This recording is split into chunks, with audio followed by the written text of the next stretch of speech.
నమస్కారం AP today news కి స్వాగతం. ముందుగా ప్రేక్షకులందరికీ వినాయక చవితి శుభాకాంక్షలు తెలియజేస్తూ బులెటిన్ హెడ్లైన్స్ చూద్దాం.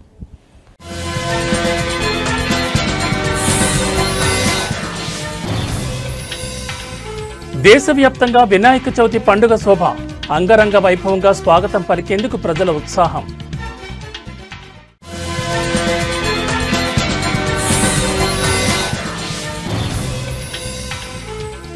హైదరాబాద్లో రాత్రి నుంచి ఎడతెరిపిలేని వర్షం, పలు లోతట్టు ప్రాంతాలు జలమయం.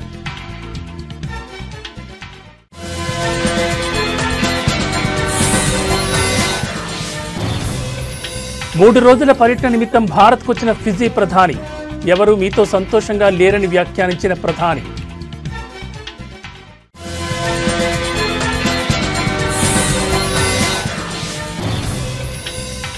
జమ్మూ కశ్మీర్ను అతలాకుతలం చేస్తున్న భారీ వర్షాలు, పలు చోట్ల కొండ చర్యలు విరిగిపడి పెనుభీభత్సం.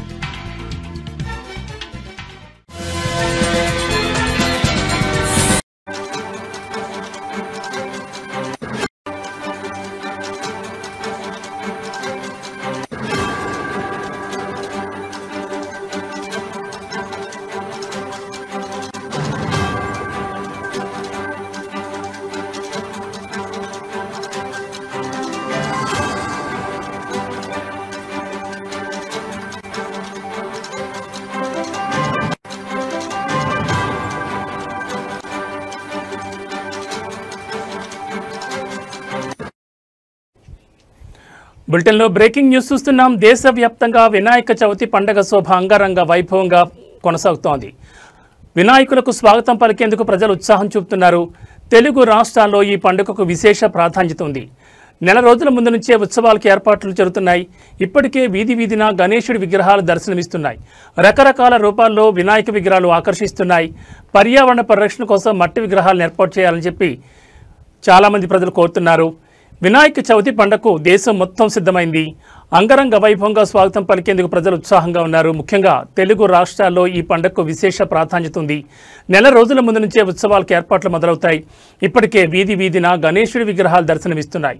వాటిని చూడడానికి ప్రజలు ఆసక్తిగా ఎదురుచూస్తున్నారు. రకరకాల రూపాల్లో ఉన్న విగ్రహాలు భక్తులను ఆకర్షిస్తున్నాయి. పర్యావరణ పరిరక్షణ కోసం మట్టి విగ్రహాల ఏర్పాటుపై ప్రజలు దృష్టి సారించారు. గణేశుడి ఆశీస్సులతో అందరి జీవితాల్లో సంతోషం, శ్రేయస్సు నిలవాలని కోరుకుంటున్నారు.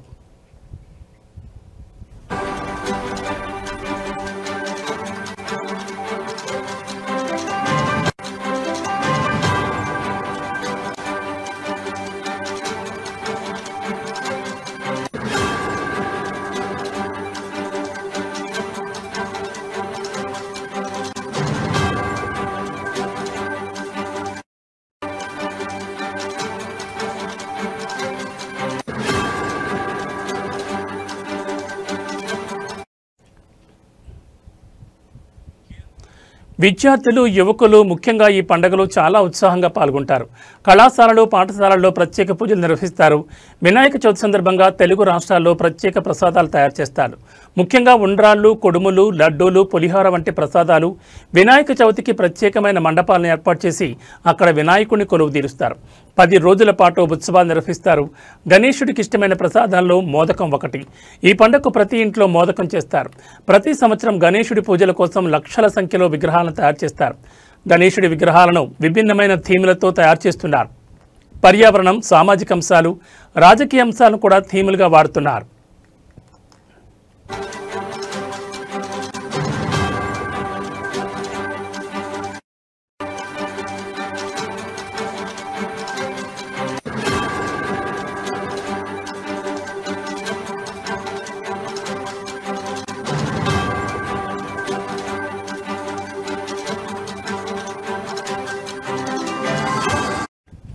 ఈ ఏడాది వినాయక చవితికి పర్యావరణ పరిరక్షణకు ప్రాముఖ్యత పెరిగింది. ప్రజలు మట్టి విగ్రహాలను, సహజ రంగులను ఉపయోగించి తయారు చేసిన విగ్రహాలను కొనుగోలు చేస్తున్నారు. అనేక గ్రామాల్లో పండుగను ఘనంగా నిర్వహించడానికి యువకులు, పెద్దలు కలిసి కమిటీలుగా ఏర్పడ్డారు. గణేశుడిని పూజించడం వల్ల ఆటంకాలు తొలగిపోతాయని, విజయం వస్తుందని భక్తుల నమ్మకం.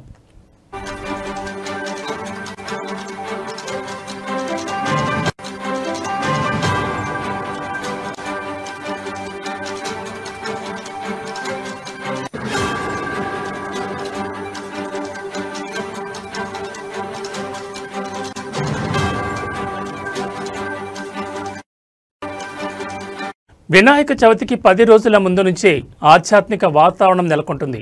హైదరాబాద్, విజయవాడ, విశాఖపట్నం, తిరుపతి వంటి నగరాల్లో పండుగను చాలా ఘనంగా నిర్వహిస్తారు.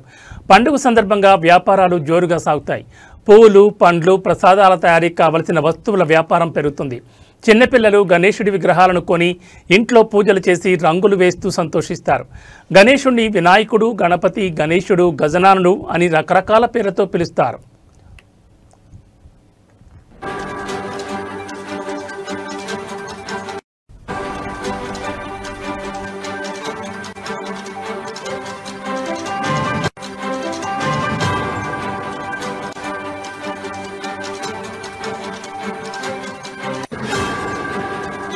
ఈ ఏడాది కొన్ని గణేశుడి విగ్రహాలు 50 అడుగుల కంటే ఎక్కువ ఎత్తులో ఉన్నాయి. వీటిని చూడడానికి ప్రజలు ఆసక్తిగా ఎదురుచూస్తున్నారు. భారతదేశంలో మాత్రమే కాకుండా ప్రపంచంలోని ఇతర దేశాల్లోని భారతీయులు కూడా వినాయక చవితిని ఘనంగా జరుపుకుంటారు. వినాయక చవితిని మొదటిసారి మహారాష్ట్రలో నిర్వహించారు. బాల గంగాధర్ తిలక్ దానిని ఒక జాతీయ పండుగగా చేశారు. ఈ పండుగ ఐక్యతను ప్రోత్సహిస్తుంది. ఒకే చోట అన్ని మతాల ప్రజలు కలిసి ఈ పండుగలో పాల్గొంటారు.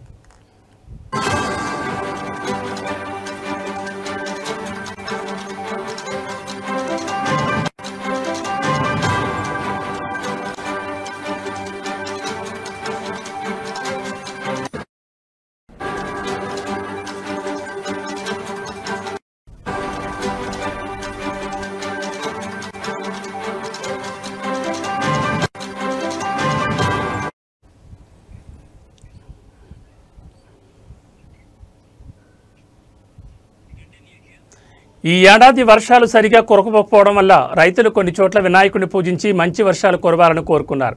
వినాయకుడి పూజలో పత్రి, పూలు, పండ్లు తప్పనిసరి. 21 రకాల పత్రితో పూజలు చేస్తారు. ఈ పండుగ వల్ల అన్ని రకాల వ్యాపారాలు, ముఖ్యంగా కుమ్మరులకు, హస్త కళాకారులకు మంచి ఆదాయం వస్తుంది. వినాయక చవితి అనేది కేవలం ఒక పండుగ కాదు, అది ఒక సంస్కృతి. ఈ ఏడాది పండుగ సందర్భంగా ప్రభుత్వాలు కూడా కొన్ని ప్రత్యేక ఏర్పాట్లు చేశాయి.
బులెటిన్లో మరో బ్రేకింగ్ న్యూస్ చూస్తున్నాం.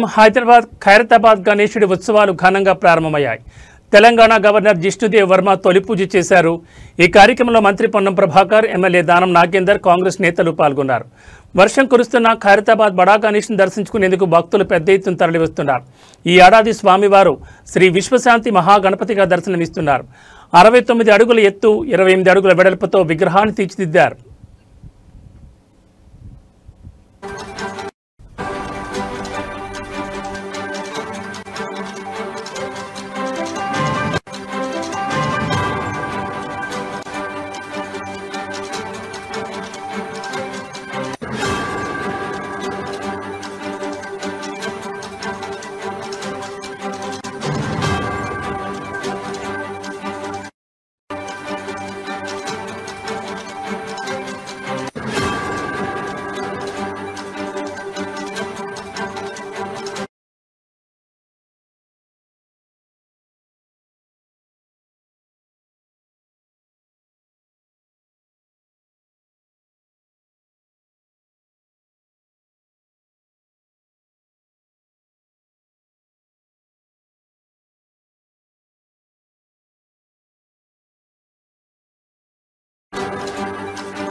బులెటిన్లో మరో బ్రేకింగ్ న్యూస్ చూస్తున్నాం. అల్పపీడన ప్రభావంతో తెలంగాణ వ్యాప్తంగా వర్షాలు దంచి కొడుతున్నాయి. ఎడతెరిపి లేకుండా కురుస్తున్న వర్షాలకు రాష్ట్రం తడిసి ముద్దైంది. ఈ వర్షాల కారణంగా వాగులు, వంకలు పొంగి పొరుతుండటంతో పలు లోతట్టు ప్రాంతాలు జలమయమయ్యాయి. దీంతో జనజీవనానికి తీవ్ర అంతరాయం కలుగుతోంది.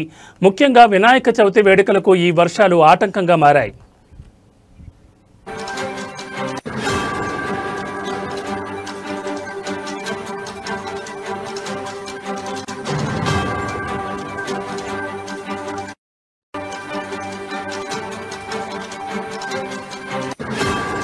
హైదరాబాద్లో కూడా రాత్రి నుంచి వర్షం దంచి కొడుతోంది. ఈ నేపథ్యంలో హైదరాబాద్ వాతావరణ శాఖ రాష్ట్రంలోని పలు జిల్లాలకు తీవ్ర హెచ్చరికలు జారీ చేసింది. ఈరోజు రాష్ట్రంలోని 16 జిల్లాల్లో భారీ నుంచి అతి భారీ వర్షాలు కురిసే అవకాశం ఉందని ప్రజలు అప్రమత్తంగా ఉండాలని వాతావరణ శాఖ సూచిస్తోంది.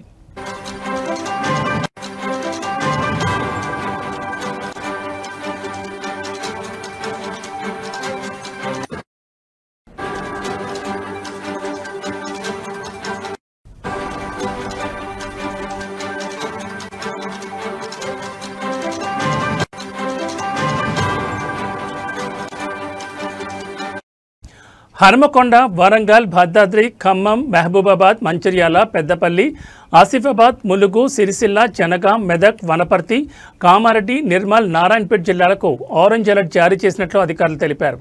ఈ జిల్లాల్లో ఉరుములు, మెరుపులతో కూడిన కుండపోత వర్షాలు పడొచ్చని హైదరాబాద్ వాతావరణ శాఖ డైరెక్టర్ డాక్టర్ రాగనత్న వెల్లడించారు.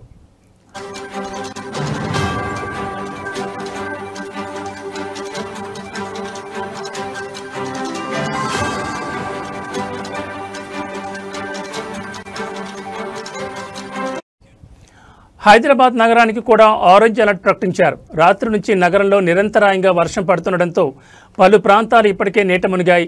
ప్రజలు అత్యవసరమైతే తప్ప ఇళ్ల నుంచి బయటకు రావద్దని వాతావరణ శాఖ అధికారులు సూచించారు. రేపు ఎల్లుండి కూడా రాష్ట్రంలో తేలికపాటి నుంచి ఓ మోస్తరు వర్షాలు కొనసాగే అవకాశం ఉందన్నారు.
బులెటిన్లో మరో బ్రేకింగ్ న్యూస్ చూస్తున్నాం. ఫిజీ ప్రధాని రబూకా 3 రోజుల పర్యటన నిమిత్తం భారత్కు వచ్చారు. పర్యటనలో భాగంగా ప్రధాని మోడీతో ఫిజీ ప్రధాని రబూకా బృందం ద్వైపాక్షిక సంబంధాలపై చర్చించారు. వాణిజ్యం, పెట్టుబడులు వంటి రంగాల్లో ద్వైపాక్షిక సంబంధాలను బలోపేతం చేయడంపై చర్చలు జరిపినట్లు ఆ వర్గాలు పేర్కొన్నాయి.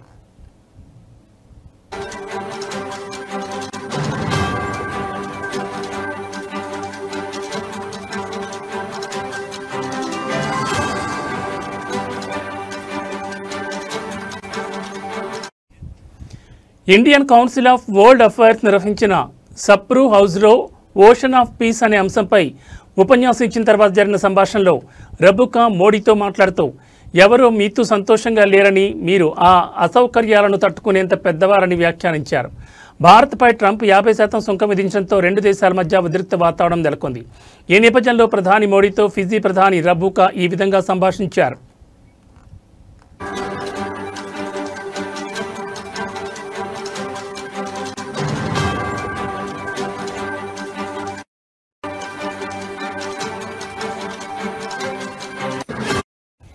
అమెరికా అధ్యక్షుడితో తనకు ఎలాంటి వ్యక్తిగత సంభాషణ లేదని, రష్యా అధ్యక్షుడితో ద్వైపాక్షిక చర్చలు జరపాలని కోరానని ఆయన అన్నారు. ప్రధాని మోడీ మా భావనను అర్థం చేసుకున్నారని రబుకా పేర్కొన్నారు. భారతదేశం ఒక ముఖ్యమైన భాగస్వామి అని, శాంతి మహాసముద్రంగా పసిఫిక్ దార్శనికత మన ప్రాంతానికి మాత్రమే కాకుండా ప్రపంచ శాంతి స్థిరత్వానికి దోహదపడేలా ఫిజీ, భారతదేశం కలిసి పనిచేయగలవని ఫిజీ ప్రధాని రబుకా అన్నారు.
బులెటిన్లో మరో బ్రేకింగ్ న్యూస్ చూస్తున్నాం. భారీ వర్షాలు జమ్మూ కాశ్మీర్ను అతలాకుతలం చేస్తున్నాయి. పలు చోట్ల కొండచర్యలు విరిగిపడి పెనుబీభత్సం సృష్టించాయి. కత్రాలోని ప్రసిద్ధమైన వైష్ణోదేవి ఆలయ మార్గంలో కొండచర్యలు విరిగిపడిన ఘటనలో మృతుల సంఖ్య 31కు చేరుకుందని అధికారులు ఇవాళ ఉదయం వెల్లడించారు. భారీ వర్షాల నేపథ్యంలో ముందు జాగ్రత్త చర్యగా ఆలయానికి వెళ్లే 2 మార్గాలను మూసివేసినట్లు ప్రకటించారు.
అలాగే భారీ వర్షాలు, వరదలతో 20 నుంచి 30కి పైగా లోతట్టు ప్రాంతాలు మునిగిపోయాయి. బ్రిడ్జిలు, మొబైల్ టవర్లు, విద్యుత్ స్తంభాలు కూలిపోవడంతో పెద్ద ఎత్తున నష్టం జరిగింది. ఆకస్మిక వరదలతో ఫోన్, ఇంటర్నెట్ సేవలు దెబ్బతినడంతో లక్షలాది మంది కమ్యూనికేషన్ లేకుండా పోయింది. మరోవైపు జమ్మూ నగరం, ఆర్ఎస్పుర, సాంబా, అక్నూర్, నాగ్రోటా, కోట్ బల్వాల్, బిష్నా, విజయ్పూర్, పుల్మండల్, ఖటుబా, ఉదంపూర్లో మోస్తరు నుంచి అతి భారీ వర్షాలు కురిసే అవకాశం ఉంది. రియాసీ, రాంబన్, థోడా, బెళ్లవార్, కత్రా, రామ్నగర్, హీరానగర్, గూల్, బనిహాల్లో తక్కువ మోతాదులో వర్షం కురుస్తోంది.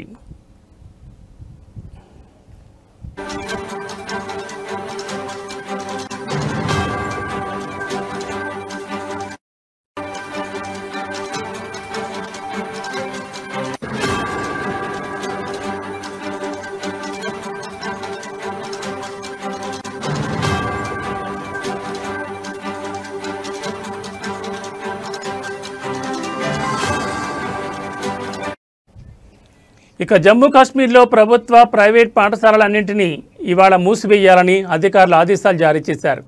10, 11వ తరగతుల పరీక్షలు కూడా జమ్మూ అండ్ కాశ్మీర్ బోర్డు వాయిదా వేసింది. అలాగే భారీ వర్షాల కారణంగా ఉత్తర రైల్వే 22 రైళ్లను రద్దు చేయగా 27 రైళ్లను ఫిరోజ్పూర్, మాండా, చక్రక్వాలాన్, పఠాన్కోట్ స్టేషన్ వద్ద ఆపేసింది. పఠాన్కోట్, కండ్రోరి మధ్య రైతు సేవలు కూడా పూర్తిగా నిలిచిపోయాయి. ఇక కత్రా, శ్రీనగర్ రూట్లో రైళ్లు నడుస్తున్నాయి.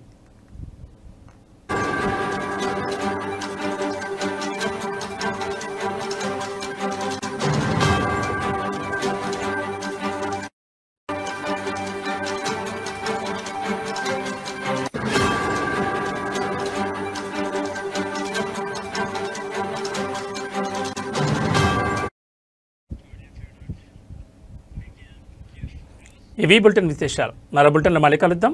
నమస్కారం.